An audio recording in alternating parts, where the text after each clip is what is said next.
आदिवासी क्षेत्र में अगर यहाँ पे किसी कंपनी या गैरों के द्वारा जमीन का अधिग्रहण किया गया हो तो यहाँ पे जो भी व्यापार रोजगार है वह यहाँ के स्थानीय आदिवासियों को ही मिलना चाहिए। तो इस प्रकार से अगर कलेक्टर महोदय यहाँ के स्थानीय व्यापार रोजगार के लिए आदिवासियों को नियुक्त नहीं करते तो इस प्रकार से कलेक्टर महोदय भी संविधान का उल्लंघन करते हैं और इस वजह से संविधान का उल्लंघन करने की वजह से हमको उनको वोट पे लेकर जाना पड़ेगा।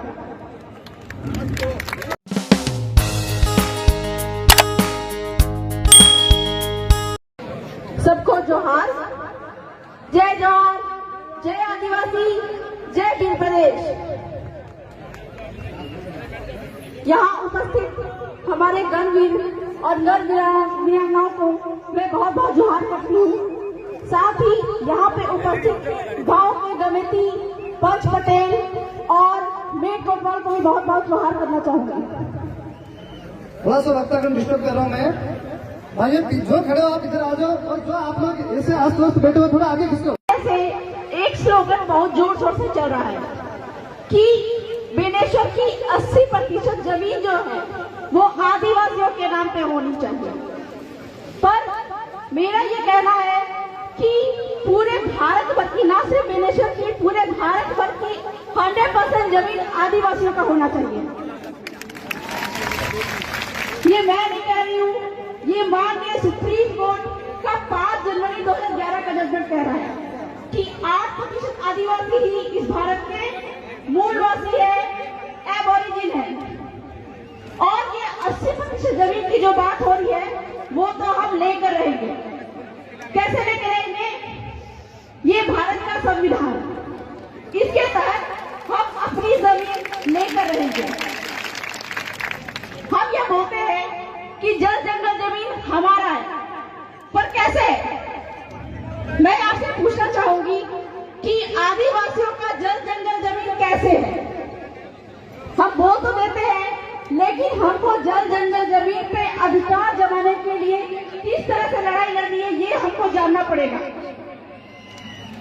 कल तक हमारे पुरखे तीर धनुष लेकर निकल जाते थे और अंग्रेजों से लड़ाई लड़कर, और जो अंग्रेजों के जनप्रतिनिधि थे, रजवाड़े थे, उनके साथ में लड़ाई लड़कर उन्होंने हमको जल जंगल जमीन दिलवाया। लेकिन आज हमको यह लड़ाई कागज और कलम से लड़नी है और अपनी जानकारी से लड़नी है। तो यह जो 80% जमीन की जो बात हो रही है हमको कैसे लेना है? भारत के संविधान में अनुच्छेद 13(3) का उसमें यह लिखा हुआ है कि आदिवासियों की रूढ़ी प्रथा को विधि का बल प्राप्त है। तो यहाँ पे उपस्थित हमारे मेट कोतवाल जो गांव की गमिति है, उनकी वजह से हमको ये हमारी जमीन वापस मिल सकता है। और यह जो बेनेश्वर खान है, यह कहा जाता है कि यह जमीन जो है आदिवासियों की थी और यह जमीन आदिवासियों की ही है, यह भारत का संविधान कह रहा है। और माननीय सुप्रीम कोर्ट का जो जजमेंट है, 3 लंबी लेडी जजमेंट, उसमें ये कहता है कि आदिवासी क्षेत्र यानी कि 5वीं अनुसूचित क्षेत्र में सारी की सारी जमीन जो है वह आदिवासियों की है, किसी की नहीं है। यहाँ तक कि सरकार जो है, केंद्र सरकार और राज्य सरकार, वह भी एक व्यक्ति है और उसकी एक की जमीन भी आदिवासी क्षेत्र में नहीं है। यह जजमेंट सुप्रीम कोर्ट का समता जजमेंट कह रहा है। तो इस प्रकार से जब गैर आदिवासियों की या फिर सरकार की एक की जमीन भी यहाँ पे नहीं है तो फिर ये बेनेश्वर धाम पे गैर आदिवासियों का कब्जा क्यों है? यहाँ पे आदिवासियों का कब्जा क्यों नहीं है? यहाँ तक कि यहाँ पे आदिवासियों का कब्जा होना चाहिए और यहाँ का ट्रस्टी जो है वो हमारे आदिवासियों को ही बनाया जाना चाहिए। तो इस जमीन पर हमको कब्जा कैसे जमाना है? संविधान के तहत, कानून के तहत हमको कब्जा कैसे जमाना है? सुप्रीम कोर्ट ने तो बोल दिया कि सारी की सारी जो 5वीं क्षेत्र की जो जमीन है वह आदिवासियों की है।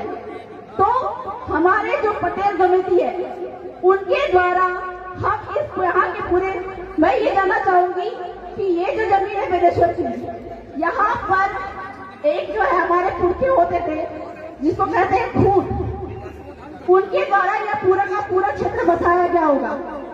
जानकारी लिया तो मालूम चला कि यहाँ पे कटारा गोत्र के लोग यहाँ पे सर्वप्रथम आए थे और ये जो गांव है नवा गांव, यह गांव जो है कटारा गोत्र के द्वारा बसाया गया था। इस प्रकार से जब हमारे बाप दादा यहाँ पे आए थे, कटारा गोत्र के आए थे, इस प्रकार से नदी पहाड़ जंगल आदि का सीमाना तय करके ये गांव को तय किया था। और आपको यह जमीन कहाँ से मिलती है? यह जो जमीन हमको मिलती है वह बाप के बाप के बाप के बाप से मिलती है। आज भी वंशावली में हमारे बाप के बाप के बाप का नाम लिखा हुआ होता है। जब इस जमीन पर, जमीन के दस्तावेज पर हमारे बाप के बाप का नाम बसा हुआ है, लिखा हुआ है, तो यहाँ की खाली पड़ी जमीन जो है वह किसी और की कैसे हो सकती है? सरकार की कैसे हो सकती है?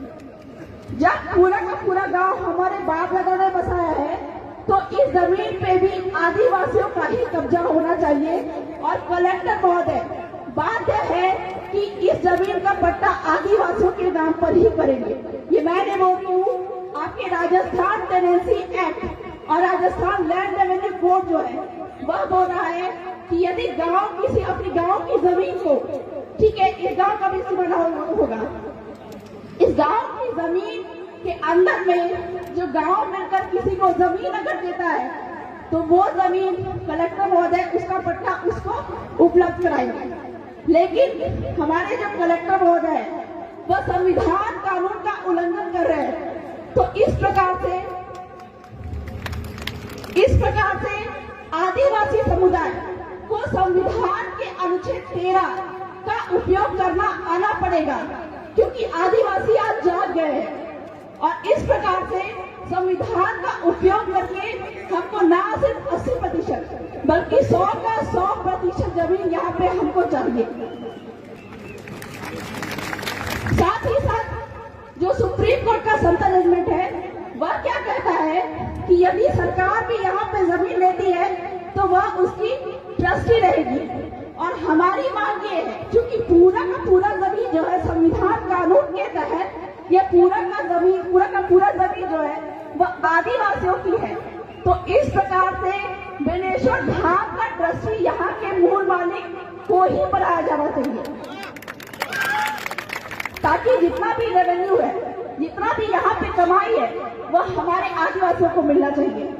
साथ ही साथ में सुप्रीम कोर्ट का समता जजमेंट ये बात भी कहता है कि आदिवासी क्षेत्र में अगर यहाँ पे किसी कंपनी या गैरों के द्वारा जमीन का अधिग्रहण किया गया हो तो यहाँ पे जो भी व्यापार रोजगार है वह यहाँ के स्थानीय आदिवासियों को ही मिलना चाहिए। तो इस प्रकार से अगर कलेक्टर महोदय यहाँ के स्थानीय व्यापार रोजगार के लिए आदिवासियों को नियुक्त नहीं करते तो इस प्रकार से कलेक्टर महोदय भी संविधान का उल्लंघन करते हैं। और इस वजह से संविधान का उल्लंघन करने की वजह से हमको उनको वोट में लेकर जाना पड़ेगा।